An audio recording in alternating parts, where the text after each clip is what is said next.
Something extraordinary is happening right now, and most people are not fully seeing it yet. The 2026 FIFA World Cup was always described as America's tournament.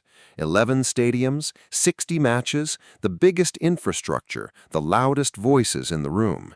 The United States, by every measurable number, owns the majority of this competition. And yet, something remarkable is quietly unfolding across the borders, something the football world did not entirely expect. Canada and Mexico are not simply showing up to this World Cup. They are arriving with a force, a passion, and a historical weight that is threatening to overshadow everything else. And when the first whistle blows, the world may very well be looking north and south, not at the heart of America. Stay with us, because what is building in Mexico City and Toronto right now is not just football, it is something far more profound. And before this video is done, you will understand exactly why. Let us start with Mexico, because Mexico's story at this World Cup begins not with a team, not with a player, but with a building, a cathedral, a monument that has outlived empires, outlasted generations, and witnessed 2 World Cup finals on its ancient, sacred grass. The Estadio Azteca, now officially renamed Mexico City Stadium, is about to make history as the first venue in the world to host 3 separate FIFA World Cups. In 1970, Pelé walked that pitch. In 1986, Diego Maradona scored what many still call the greatest goal ever witnessed in the history of football. And now, in 2026, the world comes back. Think about that for a moment. While every other stadium in this tournament will be hosting a World Cup for the first time, the Estadio Azteca is doing it for the 3rd time. And that alone tells you something powerful about Mexico's relationship with this sport. Football in Mexico is not entertainment, it is identity, it is memory, it is blood. The 2026 World Cup will launch with a series of historic opening ceremonies across North America, marking the first time the tournament has ever been launched simultaneously in 3 host countries. But it is Mexico that fires the first shot. On the 11th of June, the world gathers at the Azteca, and Mexico steps onto the pitch against South Africa. And here's something that even seasoned football observers may have missed. This is a replay of the very same fixture that opened the 2010 World Cup in Johannesburg, when Mexico and South Africa drew under an African sky. 16 years later, the countries meet again. Football has a long, long memory. But there is something even bigger building beneath the surface of Mexico's story, something that no television broadcast has truly captured yet. Those attending matches at Mexico's host stadiums can expect vivid displays of international colors, ongoing chants, continuous drumming, and passionate emotion, with charged atmospheres spilling out into street festivals and pre-match and post-match events. The Azteca, with its steep, bowl-shaped design that traps crowd noise like a volcanic crater, will create an atmosphere unlike anything the 48 competing nations have ever experienced. With over 87,000 passionate fans packed inside, and Mexico City sitting at 2,240 meters above sea level, the air is thinner, the pressure is heavier, and the atmosphere is electric. Players from across the world are warned, this stadium does not simply host matches, it consumes them. And then there is the opening ceremony itself. Shakira and Burna Boy are poised to headline the spectacle, performing the official tournament song. Additional performers include Alejandro Fernandez, Belinda, Danny Ocean, J Balvin, Lila Downs, Los Angeles Azules, Maná, and Tyla. The ceremony will celebrate Mexican culture through indigenous performers, contemporary folkloric acts, and the traditional art of papel picado. This is not a simple pre-game show. This is a nation pouring its entire soul onto one stage before the entire world.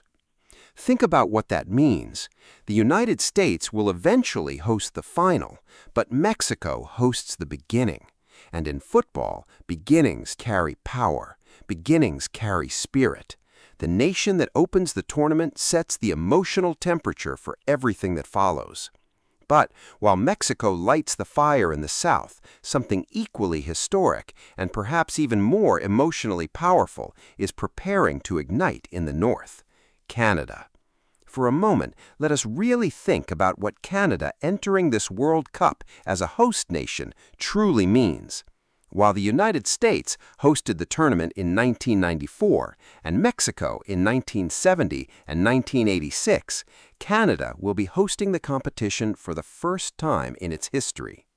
There are Canadian football fans who have waited their entire lives for this. Parents who grew up watching World Cups on television, dreaming that one day their country would stand on that stage. And on June 12, 2026, that dream does not just come true, it comes home. Canada's match on June 12th carries special meaning for the entire country. The Canadian men's national team plays their first home World Cup game. Fans have waited decades for this moment. The stadium sits along the waterfront of Lake Ontario in Toronto. On that June evening, with the lake glittering in the background and thousands draped in red and white, something very rare in football will occur. A nation will experience its first home World Cup match in history.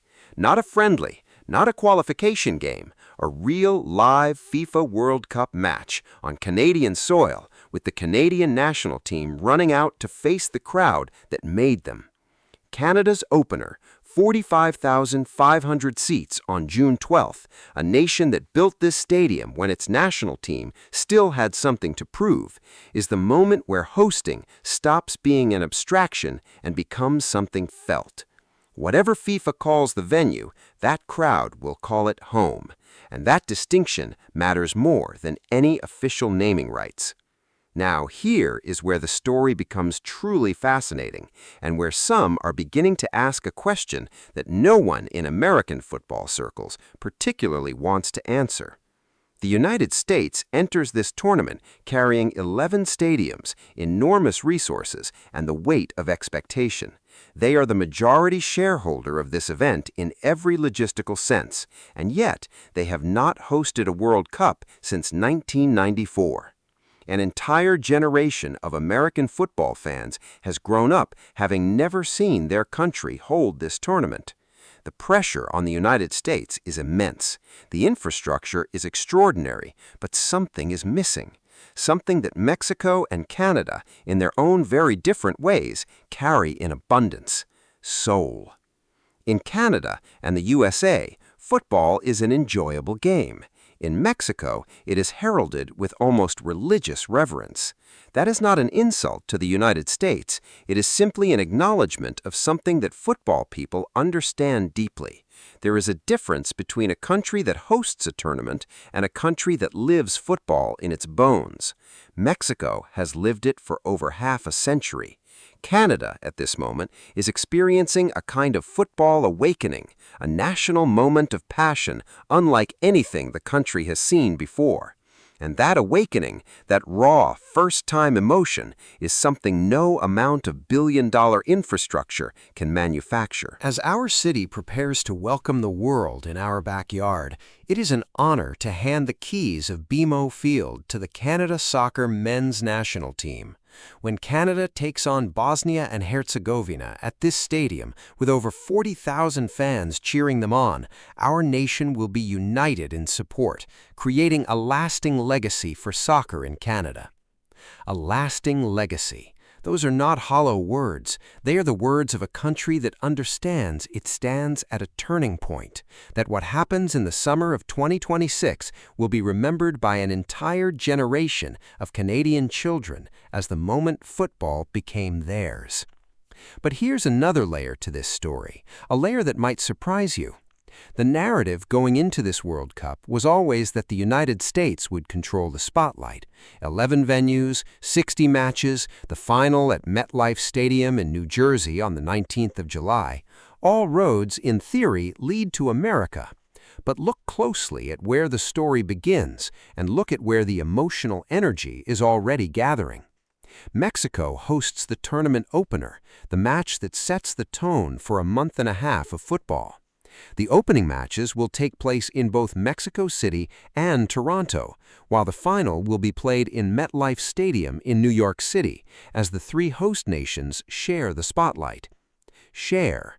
That word is doing a great deal of work, because right now, as June 2026 unfolds, Mexico and Canada are not simply sharing the spotlight, they are claiming a very significant portion of it. Consider the narrative of the Azteca alone. Mexico City's Azteca Stadium will host the opening match of the tournament on June 11th, when Mexico becomes the first nation to stage the World Cup for a third time. Mexico hosted the World Cup in 1970 and 1986, with the finals of both editions held at Azteca Stadium, where Pele's Brazil crushed Italy 4-1, and Diego Maradona's Argentina beat West Germany 3-2. These are not simply historical footnotes, these are the defining images of football history. Every photograph that represents the beauty and passion of this sport seems to trace its origins back to that one stadium, and now the world goes back. There is a reason people around the globe are watching Mexico City more closely than perhaps any other venue on the schedule, because the Azteca is not just a stadium, it is a living archive. It is proof that football can transcend time, that glory echoes across decades, that the ground underneath a player's feet carries the memory of every great moment that came before.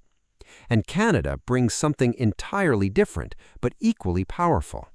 The tournament represents a monumental moment for Canadian soccer, featuring the country's first ever men's World Cup matches at home.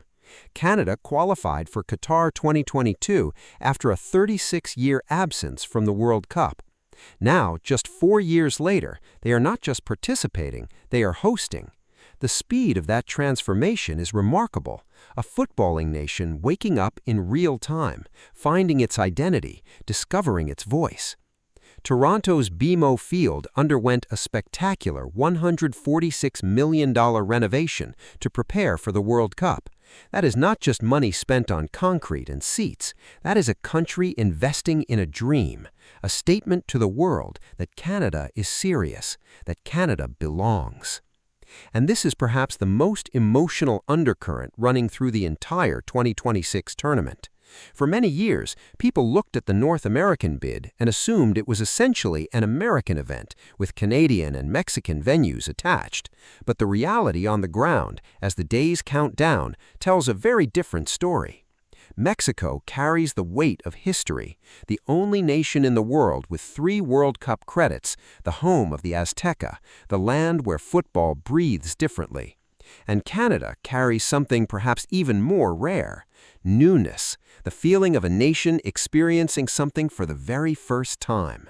That first home match, that first crowd, that first roar in Canadian air. It cannot be replicated. It cannot be staged. It can only be felt. The great question hanging over this entire tournament as the first whistle approaches is this: will the United States, for all its resources and all its stadiums, manage to generate the same raw emotional current that is already flowing so powerfully from Mexico City and Toronto?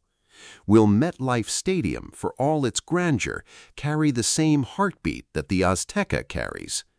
History suggests that football's greatest moments are not born in the biggest venues or the richest cities.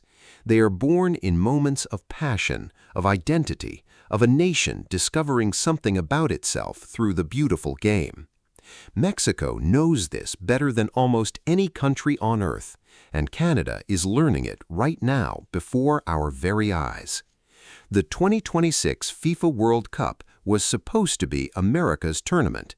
It still may well be, in numbers, in matches, in the location of its final. But in spirit, in history, in the electric charge of something truly meaningful, Canada and Mexico have arrived with a power that nobody fully anticipated. They have not stolen the World Cup, but they have reminded the world that this tournament does not belong to logistics or infrastructure or television deals. It belongs to the people. It belongs to the faithful. It belongs to those for whom football is not simply a sport, but a story that their families have been telling for generations. The road to the 2026 FIFA World Cup final may end in New Jersey, but the soul of this tournament, the fire, the passion, the history, the tears, it begins in Mexico City on the 11th of June, and it arrives in Toronto the very next day. And nothing that comes after will ever be quite the same. One thing is absolutely certain: the world will be watching, and perhaps, just perhaps, it will be watching the borders more closely than the center.